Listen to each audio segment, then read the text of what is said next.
আমি ঘুমিয়েছিলাম, হঠাৎ একটা অন্তর্বাস এসে আমার মুখের উপর পড়ল। চোখ খুলতে অন্তর্বাসটা দেখে আমি চমকে উঠলাম। সামনের দিকে তাকিয়ে দেখি ভাবি দাঁড়িয়ে আছে। আমাকে চোখ খুলতে দেখে ভাবি বলল, এই নাও সাইজ, আজকে কলেজ থেকে আসার পথে আমার জন্য একটা অন্তর্বাস কিনে নিয়ে আসবে। আমি হাই তুলতে তুলতে বললাম, ভাবি এসব এখন মেয়েরাই কিনতে পারে, তোমার গোপন জিনিস তুমি কেন না কেন?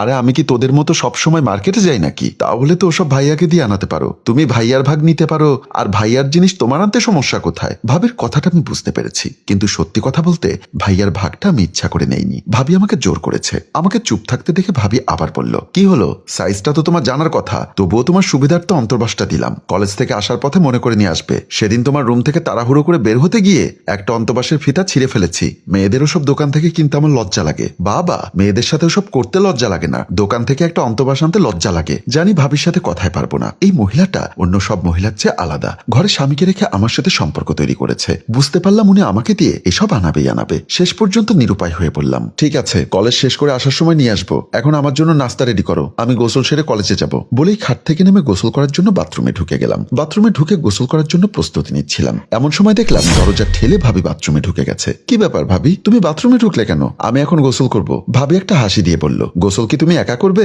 আমি করব না, আপনি অন্য বাথরুমে যান। না, আমি আজ তোমার সাথে গোসল করব, তুমি আমাকে ভালো করে গোসল করিয়ে দিবে। ভাবি, এসব কিন্তু উচিত হচ্ছে না। কোনটা উচিত আর কোনটা অনুচিত সেটা বোঝার বয়স আমার হয়েছে। আমি খুব রোমান্টিক একটা মেয়ে, তোমার ভাই আনরোমান্টিক মানুষ। আমার পুরোপুরি চাহিদা সে পূরণ করতে পারে না, তাই আমি বাধ্য হয়েছি তোমার সাথে সম্পর্ক তৈরি করতে। সম্পর্ক তো তৈরি করেছো, প্রতিটা সময় তুমি আমাকে ডিস্টার্ব করো। আমার ইচ্ছা করুক বা না করুক, তুমি তোমারটা আদায় করে ছাড়ো। এখন এত কথা না, আমাকে গোসল করিয়ে দাও। শেষে আমি একরকম নিরুপায় হয়ে ভাবিকে ধাক্কা দিয়ে বাথরুম থেকে বের করে দিয়ে ছিটকানি লাগিয়ে দিলাম। ভাবি কতক্ষণ দরজা বাড়ি দিয়ে শেষ পর্যন্ত নিরুপায় হয়ে চলে গেলেন। নিজেকে খুব অপরাধী মনে হয়, যদিও বা বাবু ভাই আমার আপন মায়ের পেটের ভাই না, আমি ওনার ছোট চাচার ছেলে। আমাদের আর্থিক অবস্থা দুর্বল বলে বাবা একদিন আমাকে ওনাদের বাসায় নিয়ে আসে। সেদিন ছিল শুক্রবার, বাবু ভাইয়ের অফিস বন্ধ ছিল, তাই বিকেলবেলা বাবু ভাই আর জোনাকি ভাবি ড্রয়িং রুমে বসে নাস্তা করছিল। বাবা আর আমি ওনাদের বাসায় আসি। আমার বাবাকে দেখে বাবু ভাই সালাম দিলেন, আসসালামু আলাইকুম চাচা। ওয়ালাইকুম আসসালাম। আসতে কোনো সমস্যা হয়নি তো? না, কোনো সমস্যা হয়নি, সব কথা তো তোকে মোবাইলে বলেছিলাম। কি করব বাবা, আমি গরিব মানুষ, ছেলেকে ভার্সিটিতে পড়ানোর মতো সামর্থ্য আমার নেই। তাই তোর চাচি বলেছিল তোর এখানে রেখে ওকে যদি একটা চাকরি বাকরির ব্যবস্থা করে দিতে পারতি তাহলে আমার বড় উপকার হতো রে বাবা। মুন্না, পড়ালেখা কতটুকু করেছিস? অনার্স শেষ করেছি, মাস্টার্সে ভর্তি হতে পারিনি। আমার কথা শুনে ভাইয়া বলল, তোর সার্টিফিকেটগুলো এনেছিস? জি ভাইয়া। বলেই ব্যাগ থেকে সার্টিফিকেট বের করে সার্টিফিকেটের ফাইলটা ভাইয়ার হাতে দিলাম। ভাইয়া সার্টিফিকেটগুলো দেখতে লাগলেন। উনি সার্টিফিকেটগুলো ভালো করে দেখে বললেন, তোর তো এসএসসি, এইচএসসি এবং অনার্সের রেজাল্ট ভালো, তাহলে মাস্টার্স কমপ্লিট না করে পড়ালেখা থেকে ড্রপ করছিস কেন? তুই তো জানিস বাবা, আমার আর্থিক অবস্থা অতটা ভালো না। ওকে এতটুকু পড়াতে আমার অনেক দেনা হয়ে গেছে, আমার পক্ষে আর তাকে লেখাপড়া করানো সম্ভব না। ভাইয়া কিছুক্ষণ চিন্তা ভাবনা করে বলল, চাচা এখন চাকরির যে অবস্থা, অনার্স শেষ করে ভালো কোনো চাকরি পাবে না। তুমি ওকে নিয়ে কোনো টেনশন করো না, ওকে আমি এখানে ভালো কোনো কলেজে ভর্তি করিয়ে দিব, আর পড়ালেখার যত খরচ তা আমি বহন করব। তারপর উনি আমার দিকে তাকিয়ে বলল, তুই পড়ালেখা কর, পাশাপাশি দু একটা টিউশনি কর, বাকি খরচ আমি বহন করব।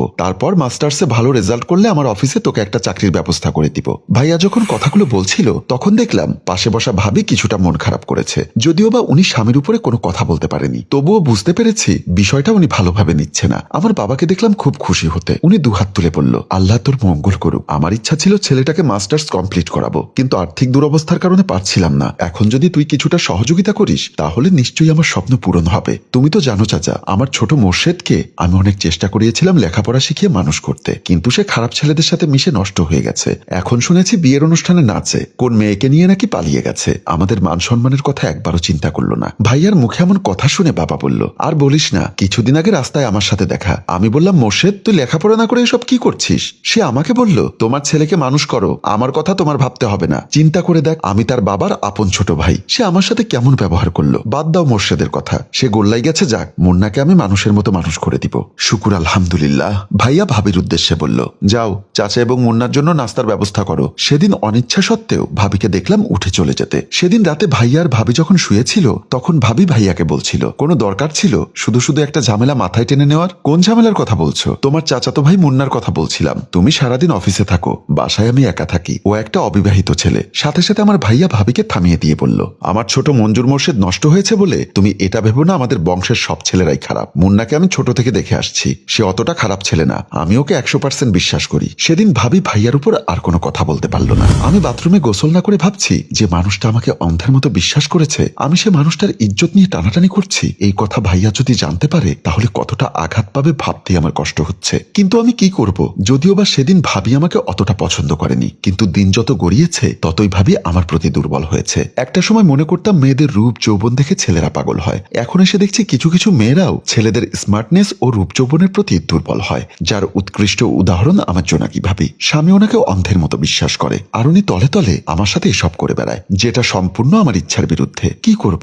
আমিও তো পুরুষ মানুষ, নিজেকে কতক্ষণ কন্ট্রোল করে রাখতে পারি? 7-5 ভাবতে ভাবতে গোসল করার জন্য বাথটাবের পানি ছাড়লাম। গোসল করা শেষ করে কলেজে যাওয়ার জন্য রেডি হয়ে যখন ডাইনিং টেবিলে আসলাম, তখন দেখলাম ভাবি নানা পদের ফলমূল ও 1 গ্লাস দুধ রেডি করে রেখেছেন। দুধ দেখে আমি ভাবিকে বললাম, তুমি তো জানো আমি দুধ খাই না, দুধ খেলে আমার পেট ডিস্টার্ব হয়। ভাবি হাসতে হাসতে বলল, দিন দিন তোমার গায়ের জোর কমে যাচ্ছে, এখন আর আগের মতো তোমাকে নিয়ে মজা পাচ্ছি না, তাই বুদ্ধি করে তোমার ভাইকে দিয়ে ফলমূল এবং দুধ আনিয়েছি, এগুলো সব খাও, তারপর শক্তি সঞ্চয় হবে। আমি ভেবে কুল পাচ্ছি না, এই মহিলাটা কি সারাক্ষণ এগুলো নিয়ে পড়ে থাকে? ওনার মাথায় কি আর কোনো ভালো কিছু নেই? আমাকে ওসব খেতে দিয়ে উনি বলল, তুমি নাস্তা করে কলেজের উদ্দেশ্যে চলে যেও, আমি রান্না চড়াতে গেলাম। বলেই উনি রান্নাঘরের দিকে চলে গেলেন। দুপুরের একটু পরে আমি কলেজ থেকে ফিরেছি। দরজার সামনে এসে কলিং বেল টিপতেই ভাবি এসে দরজা খুলে দিল। আমি ভেতরে ঢুকতেই এভাবেই আমাকে জড়িয়ে ধরতে চাইল। আমি ওনাকে থামিয়ে দিয়ে বললাম, প্লিজ ভাবি, বাহির থেকে এসেছি, এখন খুব গরম লাগছে। ভাবি মন খারাপ করে বলল, আমি চেয়েছিলাম তোমাকে ঠান্ডা করে দিতে, কিন্তু ইদানিং দেখছি তুমি আমাকে অ্যাভয়েড করছো। তখন আমি ভাবির জন্য আনা অন্তর্বাসের প্যাকেটটি ভাবির হাতে দিলাম। ভাবি ওটা হাতে নিয়ে বলল, এটা কি? যেটা আনতে বলেছ? বলেই আমি চলে যেতে চাইলাম। উনি আমার হাত ধরে আটকিয়ে বলল, বাজার থেকে কিনে আনলে হবে, আমাকে পরিয়ে দিতে হবে না, রুমে চলো, ওটা তুমি নিজের হাতে আমাকে পরিয়ে দিবে। আমি ভাবির হাত থেকে নিজের হাতটা ছাড়িয়ে নিয়ে বললাম, বেশি বাড়াবাড়ি হয়ে যাচ্ছে ভাবি, এত বেশি বাড়াবাড়ি করলে আমি কিন্তু গ্রামে ফিরে যাব। বলেই আমি আমার রুমের দিকে চলে আসলাম। সেদিন রাতে ভাইয়া আর আমি খেতে বসেছি। ভাইয়া আমাকে জিজ্ঞাসা করলো, তোর লেখাপড়া কেমন চলছে? এই তো ভাইয়া, ভালোই। তোর ভাবির মুখে শুনলাম কলেজে নাকি সেমিস্টার ফি জমা দিতে হবে। হ্যাঁ, কত? 15,700 টাকা। সকালে অফিসে যাবার সময় আমি তোর ভাবির হাতে দিয়ে যাব, তুই ভার্সিটিতে যাবার সময় নিয়ে যাস। তারপর আমরা খাওয়া শুরু করলাম। ভাবির দুষ্টুমি এখানেও থামলো না। ডাইনিং টেবিলের নিচে দিয়ে উনি আমার পায়ের সাথে ওনার পা ঘষাঘষি করতে লাগলো। আমার বিরক্ত লাগছে, আর উনি মুচকি মুচকি হাসছেন। একজন মহিলা কতটা খারাপ হলে স্বামীর সামনে এসব করতে পারে সেটার বিচার আপনারাই করুন। বিবেক আমাকে প্রতিনিয়তই দংশন করছে। আমি কিছুতেই ভাইয়ার মুখের দিকে তাকাতে পারি না। একটা অপরাধ বোধ আমাকে লেপ্টে ধরে, যে মানুষটা নিঃস্বার্থভাবে আমার জীবন বিল্ড আপ করার জন্য দিন রাত সহযোগিতা করে চলেছে, তার অজান্তেই তার স্ত্রীর সাথে আমি এসব করছি। ভাবতেই নিজের প্রতি